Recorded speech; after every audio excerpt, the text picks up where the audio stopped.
সম্প্রতি রাজনৈতিক বক্তব্যে কটূক্তি, অশালীন ভাষার ব্যবহার আর ব্যক্তিগত আক্রমণ নিয়ে বাড়ছে উদ্বেগ। বিশেষ করে সামাজিক যোগাযোগ মাধ্যমে কয়েকজন তরুণ রাজনীতিবিদের বক্তব্য নিয়ে প্রশ্ন উঠছে বারবার।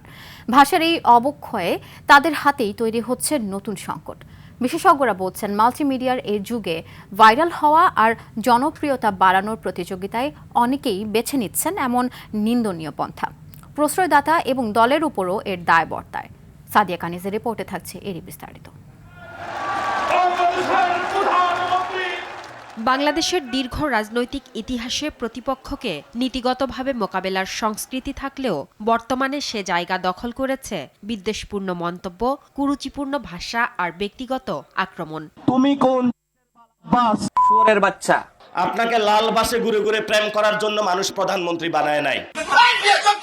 গণমাধ্যমে দেয়া বক্তব্য, টক শো, সামাজিক যোগাযোগ মাধ্যমে লাইভ, ফেসবুক পোস্ট কিংবা জনসভায় অশালীন ভাষা ব্যবহার করে ব্যক্তিগত আক্রমণ এখন নিয়মিত চিত্র। এসব অনেকের জন্যই বিব্রতকর। সংসদে দেয়া বক্তব্যেও অনেকেই বেছে নিচ্ছেন এমন পন্থা। হারাচ্ছে শালীনতা ও রাজনৈতিক সৌজন্য। তোমার পাশে তো ফুটা আপনার বক্তব্যে কিছু অশ্লীল শব্দ রয়েছে। আপনারা এদিকে দেখতে পারেন, আমরা এদিকে দেখলে কি আছে এটা বুঝবো না, এটা ঠিক না। প্লিজ, পার্সোনাল ফ্রিডম নিয়ে কথা বলা উচিত না। রাজনীতিবিদরা বলছেন এসব ভাষা প্রতিবাদের নয়, তরুণদের একটি অংশ জনপ্রিয়তা বাড়াতে শিষ্টাচার বহির্ভূত উত্তেজনাপূর্ণ বক্তব্যকে বেছে নিচ্ছেন। রাজনীতিতে যদি এই শিষ্টাচারটা না থাকে তাহলে আগামীতে রাজনীতির প্রতি জনগণের অনীহা বাড়বে। ধরেন একজন ব্যক্তি বা একটা গোষ্ঠী করলো, তা সে যে দলের লোক, তো ওই দলই তো প্রশ্ন করতে হয়। সুতরাং এটা ব্যক্তি এবং গোষ্ঠীর বক্তব্য থাকে না, এটা দলের বক্তব্য হিসেবেই চোখের সামনে আসে। বিএনপি নেতা মাহবুব উদ্দিন খোকনের মতে, রাজনৈতিক ভাষা প্রয়োগে জ্ঞানের অভাবেই এমন সংস্কৃতি গড়ে উঠেছে। তীর্যক হতে পারে, কঠিন শব্দ, ধারালো শব্দ হতে পারে, সেটা রাজনৈতিক ভাষায় হতে হবে। কথাটা খুব হার্শ হয়ে যায় কথাটা।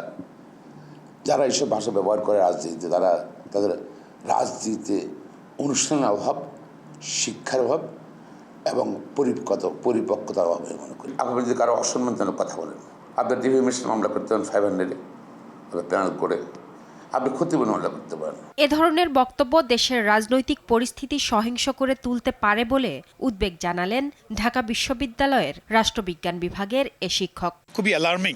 জুলাই অভ্যুত্থান পরবর্তী সময়ে যে ধরনের রাজনৈতিক সংস্কৃতি আমরা প্রত্যাশা করি, এই ক্ষেত্রে কিন্তু এই ধরনের ভাষা ব্যবহার করা এটি খুবই অনাকাঙ্ক্ষিত। এটি বন্ধ করার জন্য এক ধরনের আপনার প্রচার দরকার, এবং যারা এই ধরনের ভাষা ব্যবহার করবে তাদেরকে তাদের দল থেকে এক ধরনের প্রত্যাখ্যান করতে হবে, তাদেরকে নিরুৎসাহিত করতে হবে। রাজনৈতিক হাতিয়ার হিসেবে অশালীন ভাষার চর্চা বাড়তে থাকলে কলঙ্কিত হবে রাজনীতি, ক্ষতিগ্রস্ত হবে গণতন্ত্র এবং ভবিষ্যৎ প্রজন্ম।